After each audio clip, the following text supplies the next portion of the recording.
नमस्कार नहीं welcome you world affairs. मैं हूं प्रशांत धवन। अगर आपने वर्ल्ड अफेयर्स को सब्सक्राइब नहीं किया है तो subscribe to World Affairs Now. Russia ने रिसेंटली इंडिया को एक आतंकवादी हमले से बचाया है। यहां पर आप देख पाओगे रशिया का जो सरकारी न्यूज आउटलेट है तास, इसका ही आर्टिकल है। रशिया के जिस तरीके से हमारे यहाँ दूरदर्शन है वैसे वहां पर रशिया में तास है।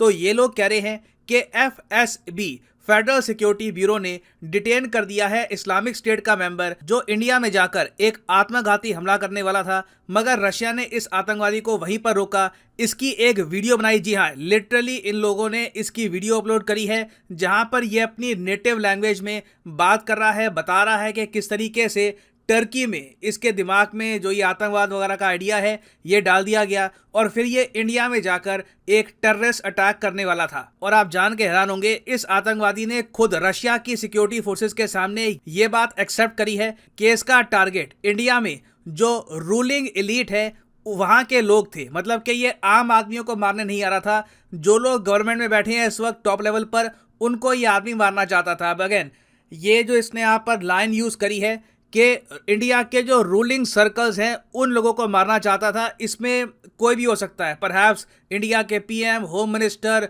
डॉक्टर एस जयशंकर, अजीत डोभाल, ये सब लोग आज के समय दुनिया भर में वेल नोन है, हाई प्रोफाइल लोग हैं। हो सकता है कि ये मल्टीपल लोगों को इकट्ठा मारना चाहता हो, बट इसका टारगेट था representatives of India's ruling circle. अब यहाँ पे मुझे बता, आप एक सवाल पूछोगे, 1 मिनट। रशिया ने एक आतंकवादी को अपनी धरती पे रोक दिया ताकि ये भारत पे एक अटैक ना करे। ओके, मगर ये क्या आतंकवादी रशियन था? रशिया के सरकारी न्यूज आउटलेट ने बताया यह है कि यह आतंकवादी मोस्ट प्रोबेबली था सेंट्रल एशियन कंट्री से। यहां पर आप देख पाओगे भारत और रूस के बीच में ना आपको ये बहुत सारे देश मिलेंगे, Kazakhstan, Uzbekistan, Kyrgyzstan, Tajikistan, Turkmenistan. तो इनको हम कहते हैं सेंट्रल एशियन कंट्री। तो टोटल 5 सेंट्रल एशियन कंट्रीज हैं। अभी हमको प्रिसाइसली पता नहीं है कि किस सेंट्रल एशियन कंट्री से ये बिलोंग करता है, मगर ये नेटिव है सेंट्रल एशिया का। बाद में बताया जाता है कि ये ऑनलाइन रेडिकलाइज हो गया। अब ये मैं आपको बता रहा हूँ, ऑनलाइन रेडिकलाइजेशन एक बहुत बड़ी प्रॉब्लम है दुनिया भर की। रशियन मीडिया ने कहा है कि इसको टेलीग्राम में कोई ग्रुप वगैरह मिल गए, इस गलत लोग वहां पर मिल गए, उनके साथ ये कांटेक्ट में रहा, धीरे धीरे इसके दिमाग में आतंकवाद की बातें भर दी गई। देखिए, पैदा होते ही कोई आतंकवादी होता नहीं है, धीरे धीरे इंडोक्ट्रिनेट किया जाता है, उसके दिमाग में ये सब जो हेटेड है ये डाली जाती है।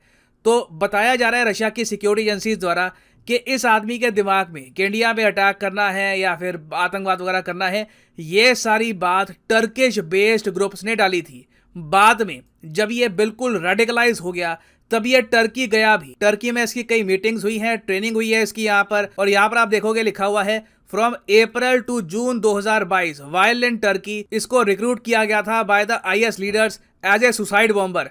तो ये बहुत ज़्यादा चिंता की बात है कि टर्की में इस्लामिक स्टेट आज के समय इतना ज़्यादा एक्टिव है कि ये लोग दुनिया भर में कहीं से भी कोई अगर इनको कोई भटका हुआ नौजवान मिल जाए उसको रेडिकलाइज कर देते हैं। और वैसे मैं आपको बता दूं, देखो, सेंट्रल एशिया का टर्की के साथ एक एथनिसिटी का भी लिंक है। अब फॉर एग्जांपल टर्की के लोग खुद को एथनिसिटी से क्या कहते हैं? ये लोग कहते हैं कि हम लोग टर्क हैं। जिस तरीके से इंडिया में आपको बहुत सारी एथनिसिटी मिलेगी, पंजाबी, बंगाली हो गए, मराठी हो गए, वेरियस एथनिसिटी के लोग हैं, कश्मीरी हैं, तो सिमिलरली टर्की के लोग खुद को कहते हैं टर्क्स। ना बाकी जो सेंट्रल एशिया में बहुत सारे देश है ना, यहां पर भी आपको बहुत से लोग मिलेंगे जो खुद को टर्क्स कहते हैं। इवन जो यहां पर उइगुर मुस्लिम्स है ना चाइना में, ये भी खुद को टर्क्स कहते हैं। तो कोई बड़ी बात नहीं है, सरप्राइज की बात नहीं है कि सेंट्रल एशिया से कोई आदमी बड़े आराम से रेडिकलाइज हो गया टर्की के किसी ग्रुप द्वारा, क्योंकि वैसे ही वो एक दूसरे को भाई मानते हैं, सेम टाइप का मानते हैं कि हमारी शक्ल सूरत एक जैसी है, सेम खून है। तो बिल्कुल रशिया ने जो यहाँ पर बात करी है, इट इज बिलीवेबल कि यह आतंकवादी पहले सेंट्रल एशिया से गया टर्की में, और उसके बाद देखिए इंटरेस्टिंग बात यहाँ पर यह है, टर्की से सीधा इंडिया पे अटैक करने के लिए ना इसको सीधा टर्की से इंडिया नहीं भेजा, इसको पहले भेजा रशिया में और उसके बाद कहा कि तुम रशिया से जाओगे इंडिया में। अब ये इसका रीज़न क्या है? मैं एज्यूम कर सकता हूं, परहैप्स रीज़न ये है कि टर्की वैसे ही इंडिया के रेडार पे रहता है आतंकवाद को लेकर। आपको ये बात भूलनी नहीं चाहिए कि टर्की FATF की ग्रे लिस्ट में भी आता है। तो अगर टर्की से कोई आदमी अचानक से इंडिया में आ रहा होता तो हमारी सिक्योरिटी एजेंसीज अलर्ट रहती। मगर सिंस ये आदमी पहले रशिया जा रहा है, रशिया में रुकेगा, फिर रशिया से होकर इंडिया में आ रहा है, तो हम लोग एंटिसिपेट ना कर पाते शायद ये अटैक कि रशिया से कोई आतंकवादी रेडिकलाइज होकर आ रहा है। नहीं तो यूजुअली आप देखोगे रशिया से टूरिस्ट आते हैं गोवा में या फिर अंडमान आइलैंड्स में, ये लोग छुट्टियां मनाते हैं फिर वापस चले जाते हैं। हमारी सिक्योरिटी एजेंसीज के भी माइंड में ऑब्वियसली होगा नहीं कि रशिया से एक सुसाइड बम्बर आ सकता है इंडिया में। मगर थैंकफुली 2021 में इंडिया और रशिया ने आतंकवाद से लड़ने के लिए अपनी जो कॉपरेशन है ये बढ़ा दी थी। व्लादिमीर पुतिन 2021 में रशिया से आए थे इंडिया में, और इंडिया में आकर जब ये मोदी जी से मिले तब काउंटर टेररिज्म पर स्पेशल फोकस किया गया था। तो अब देखिए रशिया भी अलर्ट रहेगा। कल को अगर मान लीजिए फ्यूचर में भी कुछ अगर इनको इनपुट मिलते हैं कि इंडिया में आतंकवादी हमला हो सकता है तो उसकी जानकारी ये लोग देते रहेंगे। अब उसके अलावा आप अगर मुझसे पूछें कि अच्छा टर्की का यहाँ पर मेन रोल है तो मतलब क्या ये सब एर्दोगान ने कराया है? देखो अगेन यहाँ पे हमारे सामने एक बहुत ही बड़ा क्वेश्चन है कि टर्की क्या एक स्टेट स्पॉन्सरर है ऑफ टेररिज्म। हमको ये पता है कि टर्की से आतंकवाद को फाइनेंसिंग मिलती है क्योंकि टर्की FATF की ग्रे लिस्ट में है, मगर क्या टर्की एक स्टेट स्पॉन्सरर है ऑफ टेररिज्म ये हम 100% कह नहीं सकते कि लिटरली एर्दोगान की सरकार ये सब अटैक्स प्रमोट कर रही है। We can't say for sure कि यहाँ पर कोई रेडिकलाइज ग्रुप है बस टर्की में ऑपरेट करता है या फिर गवर्नमेंट का भी सपोर्ट है।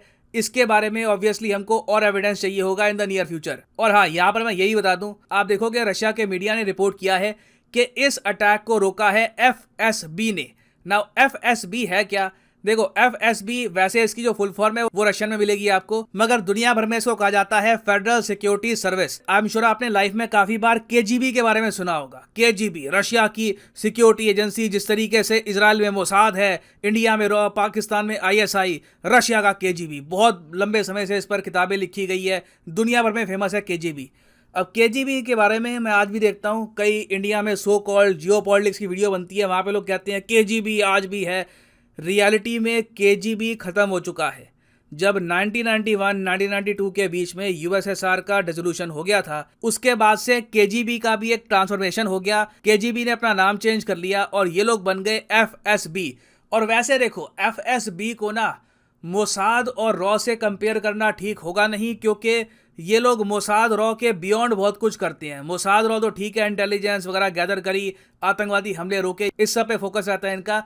मगर FSB काफ़ी बार जो इंटरनल गवर्नमेंट रशिया की चलती है उसमें भी ये लोग काफ़ी पार्टिसिपेशन करते हैं। व्लादिमीर पुतिन फॉर एग्जांपल मैं आपको बता दूं, पहले KGB में काम करते थे, बाद में FSB में काम करते हैं। बहुत सारे जो सिक्योरिटी ऑफिसर्स हैं FSB KGB के, वो बाद में रशिया में कहीं से घूम फिर के पॉलिटिशियन बन जाएंगे, टॉप लेवल पर पहुंच जाएंगे। तो आप कह लीजिए रशिया को ही आज के समय FSB चलाता है। नाउ यहाँ पर मैं ऐड करूंगा कि रशिया ने ऑफिशियली जो ये बातें बोली है कि ये आदमी जो है ये आतंकवादी इंडोक्ट्रिनेट हुआ था इन टर्की, ये इंडिया को एक मौका देता है टर्की पर ओपनली इल्जाम लगाने का कि आप लोग ना सिर्फ एंटी इंडिया एक्टिविटीज करते हो, कश्मीर सेपरेटिज्म को प्रमोट करके पाकिस्तान का साथ देकर अब लिटरली आपके यहाँ आतंकवादी ग्रुप्स हैं जो इंडिया में अटैक करने के लिए सुसाइड बॉम्बर्स तैयार कर रहे हैं। तो मैं उम्मीद करता हूं कि भविष्य में टर्की पर यह क्वेश्चन इंडियन गवर्नमेंट उठाएगी, क्योंकि लिटरली यहाँ पर रशिया हमारे सामने एक सबूत की तरह है। और फाइनली यहाँ पे मैं आपसे एक क्वेश्चन पूछूंगा जिसका आंसर आप सब लोग करोगे कमेंट सेक्शन में।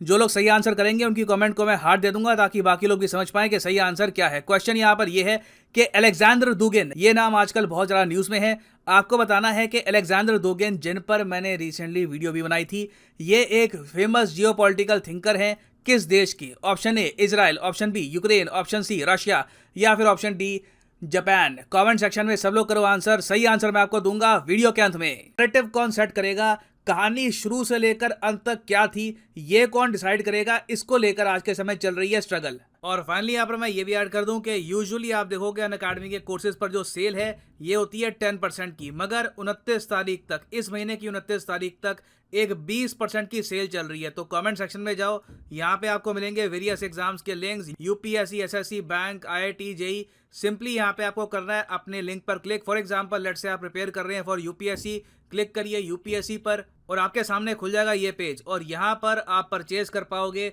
The course of your choice. सीधा यहाँ पर आपको डिस्काउंट मिलेगा 20% का। The prices will fall a lot. ये जो सेल है एक्सटेंड करी गई है, यहाँ पर आप देख पाओगे ऑफर एक्सटेंडेड, 29 तारीख तक ये सेल चलेगी। उसके बाद ये डिस्काउंट आपको इतना नहीं मिलेगा। So use the code PD10 and save money. So इसी नोट के साथ ये है वीडियो का अंत। Thank you for listening and as always God bless you all.